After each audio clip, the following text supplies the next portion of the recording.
Bonjour, bienvenue dans J'ai un problème, le podcast indispensable quand on a tout essayé et qu'on veut avancer. Je suis Rebecca Recchi et ici je vous raconte les histoires d'Emmanuel Piquet. Aujourd'hui, et pas seulement parce que c'est la rentrée, mais parce qu'il y a un truc un peu particulier, je vais vous raconter une histoire que vous n'avez jamais lue, ni même jamais entendue.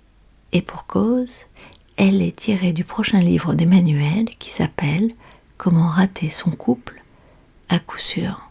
Ça vous fait marrer, n'est-ce pas ? On reste dans le 180 degrés. Et quand vous écouterez la suite, il sera question de savoir quel a été le voyage pour elle, comment elle a écrit ce livre, pourquoi s'intéresser au couple, et finalement pour produire quoi. Mais aujourd'hui, on démarre simplement avec Justine. Vous vous rappelez, on a déjà eu une Justine, mais c'était pas la même. Celle-là est une Justine qui voudrait porter une robe de mariée. On y va ? C'est la solitude le plus dur. Vous savez, celle qui me saisit les soirs d'hiver quand la porte s'ouvre sur la maison, quand il fait noir, quand il fait froid, quand c'est silencieux. Celle ressentie au cours des dîners, auxquels, dit l'auteur, elle est d'ailleurs de moins en moins invitée, parce qu'elle est considérée, elle le sent bien, comme au mieux une incongruité, au pire une rivale potentielle. Elle sent bien cette solitude, celle qui s'exhibe involontairement, singulière, douloureuse, au milieu de conversations de couple qui, évidemment, ont l'air tellement heureux. Celle des dimanches, qui s'étendent sans but et qui l'engloutissent parfois dans des phases de désespoir. Et puis celle qu'elle ressent de plus en plus souvent, devant la promesse non tenue, en tout cas en ce qui la concerne, des sites de rencontres en ligne. Jusqu'à 50 ans, Justine allait plutôt bien. Elle a eu des relations assez brèves, pas plus de 5 ans, et relativement satisfaisantes.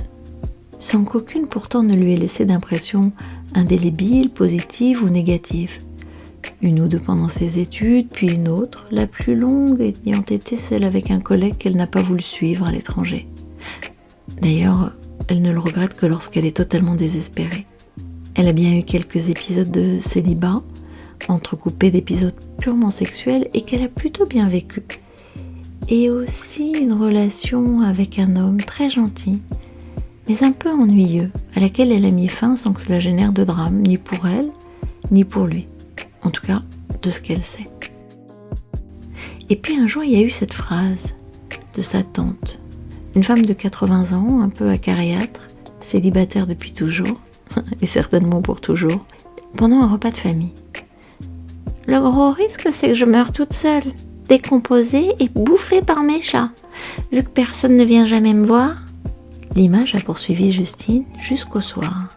Sauf que c'est elle-même qu'elle visualisait à moitié déchiquetée dans son salon, alors qu'elle n'a même pas de chat. Mais elle n'a pas d'homme non plus. Autrement dit, personne dans sa vie qui appellerait les pompiers en cas d'horrible malaise. C'est ce soir-là qu'elle a écrit dans la barre de recherche de Google quel est le meilleur site de rencontre pour une relation durable. Dans la liste proposée, elle a choisi celui sur lequel les conversations sur les forums relataient le moins d'épisodes horribles. Genre tentative de viol, agression, mensonge, arnaque par le biais de robots ultra crédibles. Et surtout parce que ce site disait sur sa homepage, près de 1 Français sur 3 connaît aujourd'hui un couple qui s'est créé grâce à nous. Il n'en disait pas plus sur la longévité des couples en question, se dirait Justine quelques mois plus tard, mais sur le moment, pleine d'espoir, elle n'y a pas pensé. Dès son inscription, elle a suscité pas mal d'intérêt et a choisi parmi les propositions celle d'un homme qui habitait à quelques kilomètres. Leurs conversations l'ont beaucoup amusée, émue, enrichie. Elle s'est sentie comprise par Jérémy, qu'elle a rencontré en vrai quelques semaines plus tard. Elle avait un peu peur d'être déçue. Peur qu'il ait menti sur son physique, peur que son allure ne lui plaise pas. Mais non, la soirée a été douce et magnifiquement conforme à ce qu'elle avait espéré. Elle est rentrée le lendemain, heureuse pour la première fois depuis longtemps. Depuis toujours, en fait. Et elle lui a envoyé un petit message pour le lui dire, alors qu'elle était sur le trajet du retour. Il lui a répondu quelques heures plus tard, et cette attente lui a semblé très très longue. Et là, je vous vois, vous qui allez sur les sites de rencontres, vous vous retrouvez dans ce temps de ping-pong qui dérape. Et pire, la réponse que Justine a reçue était très décevante tant elle était laconique. Alors elle a attendu un peu, quelques heures, et puis elle lui a écrit à nouveau. Elle lui a écrit qu'il lui manquait. Et vous savez quoi ? Elle n'a plus jamais eu de nouvelles. Elle a renvoyé des messages, elle a appelé, elle a eu très très peur qu'il lui soit arrivé quelque chose, et elle a même contacté plusieurs hôpitaux. Puis elle lui a téléphoné en numéro masqué. En entendant sa voix, il a raccroché, et c'est là qu'elle a compris. Justine s'est sentie horriblement nulle, moche, et sans intérêt pendant le mois qui a suivi. Elle s'est beaucoup interrogée sur ce qu'elle avait pu faire, dire, laisser entendre sans le vouloir, qui aurait mis aussi brutalement fin à la relation.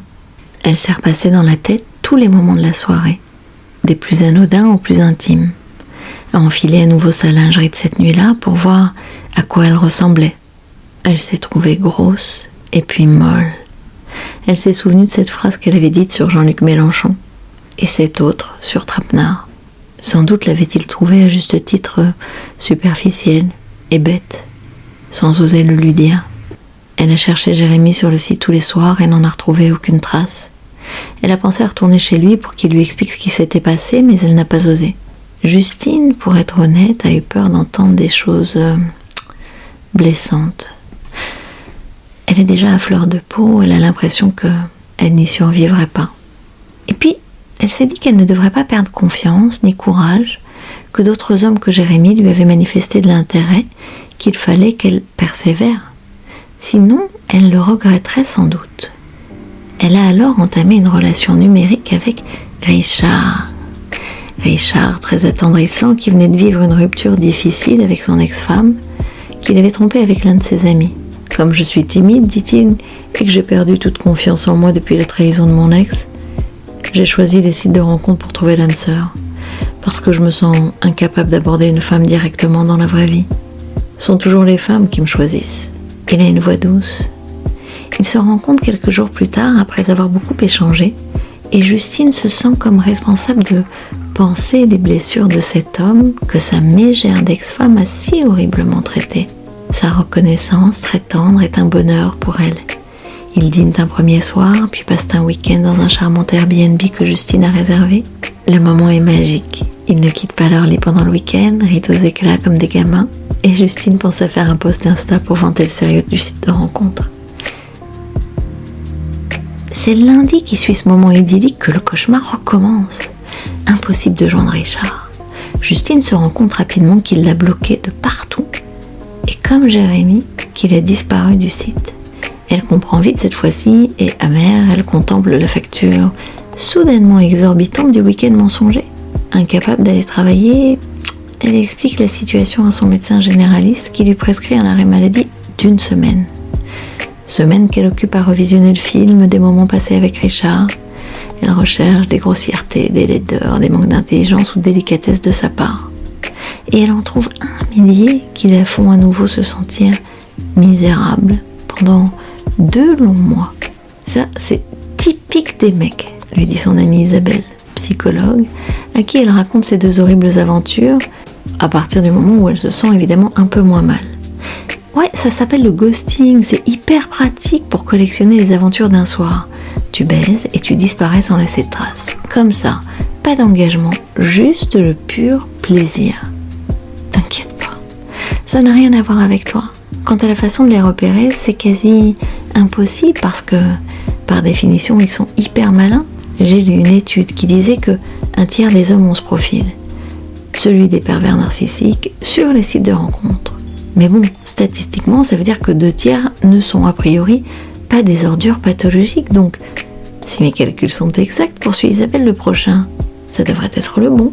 Justine a alors changé de site parce qu'elle avait les larmes aux yeux quand la page d'accueil du premier apparaissait. Elle en a choisi un pour les seniors qui lui a semblé moins dangereux. Et elle a entamé une conversation avec Hector, un peu plus âgé qu'elle, plein d'humour, très cultivé. La première soirée, lors de laquelle Justine a décidé de ne pas avoir de relations sexuelles, s'est très bien passée.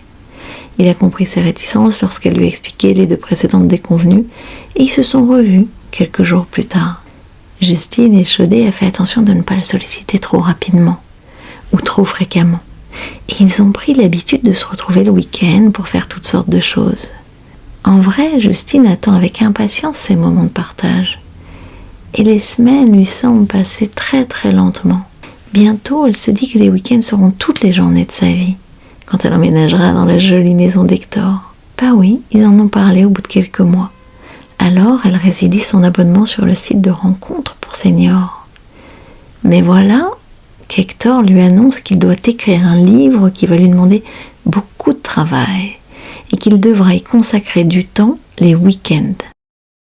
Ces week-ends pour Justine finissent par se réduire rapidement au dimanche parce que il a un peu le syndrome de la feuille blanche, Hector, et rien ne doit le déconcentrer. Justine patiente, comprend, attend, s'adapte. Assez vite, ce sont des week-ends entiers où elle ne le voit pas. Il décommande au dernier moment, puis il appelle pour lui demander s'il peut passer le lendemain, toujours en présentant ses excuses de ne pas pouvoir être plus disponible.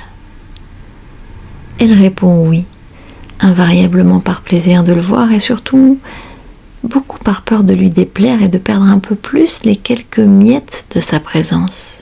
Mais ces visites durent de moins en moins longtemps et elle laisse Justine de plus en plus désemparée. Quand le livre d'Hector est publié et que rien ne change, Justine se rend alors compte que la situation la plonge dans une forme de déprime, que même les furtifs moments passés avec lui n'arrivent plus à dissiper. Un jour, alors qu'ils ne se sont pas vus depuis 3 semaines, qu'il est passé chez elle à l'improviste, elle lui dit que c'est dur pour elle de passer après son travail, après ses enfants, après ses autres occupations. En bref, de passer en dernier. En réalité, dit Justine, je suis comme la dernière roue du carrosse. C'est pas cette vie-là que je voulais. Hector se lève et quitte la maison sans dire un mot. Il lui envoie un message quelques heures plus tard disant que il est désolé, mais il ne pourra pas lui consacrer plus de temps. Qu'il vaut mieux s'arrêter là puisqu'il l'a fait tant souffrir. Justine présente ses excuses. Elle dit qu'elle comprend, qu'elle n'aurait jamais dû dire ça. Ils ont rendez-vous le week-end suivant, normalement. Et Justine est prise dans un combat vain, humiliant depuis pas mal de temps. Un combat qui la pousse à tout mettre en œuvre pour créer une union stable et sécurisante avec un homme. Chaque bataille crée une nouvelle défaite qui rouvre une même blessure de plus en plus douloureuse. Pourtant, elle continue à se battre parce que renoncer n'est pas envisageable pour l'instant. Mais si elle ne dépose pas les armes d'une façon ou d'une autre, sa souffrance deviendra de plus en plus intense. Vous voyez bien le tableau là. Vous voyez bien ce qui se passe pour elle. Et c'est là qu'Emmanuel intervient. Et elle propose, vous savez quoi? Un virage à 180 degrés. Peut-être Justine pourrait-elle être aidée par un thérapeute à la fois bienveillant, j'aime pas trop ce mot, et observateur des cercles vicieux internes dans lesquels chacun d'entre nous peut être pris. Peut-être que ce thérapeute lui dirait « J'aimerais que vous fassiez une expérience un peu étrange et sans doute peu conforme à vos habitudes, Justine, simplement pour que nous testions une hypothèse de travail. Pourriez-vous vous reconnecter sur le site de rencontre et discuter avec plusieurs hommes à la fois? Pourriez-vous en sélectionner 4 parmi eux, ceux qui vous plaisent a priori le plus, et leur donner un rendez-vous pour la semaine suivante, de la semaine, de le week-end, en tout bien tout honneur, juste pour observer les détails qui vous prouveront qu'à l'évidence, ils ne sont pas les bons. J'avoue que moi j'aime assez l'absence de morale de Palo Alto sur ce sujet. Et ensuite, poursuivrai la thérapeute, vous pourriez me rapporter cette liste la plus exhaustive possible que je vous demanderai de noter sur un carnet, pour que vous appreniez mieux à discerner les comportements qui doivent vous alerter.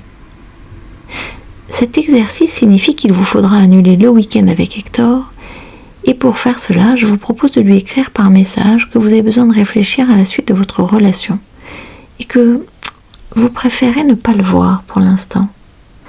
Alors, peut-être que Justine reviendrait quelques semaines plus tard en disant qu'elle a vu tous les signes de danger chez tous les hommes en question. Et que ce qui l'a beaucoup amusé, c'était de faire semblant de les croire, en mode fleur bleue. Un peu comme si elle reprenait le contrôle en somme. en disant aussi qu'elle continue à parler avec chacun d'entre eux et qu'elle est allée un peu plus loin avec le quatrième, mais que depuis il est très demandeur, pour ainsi dire, même un peu collant. Elle est vraiment obligée de freiner ses ardeurs si elle veut continuer à faire l'exercice et à parler aux trois autres. Mais bon, il est tout de même très affectueux.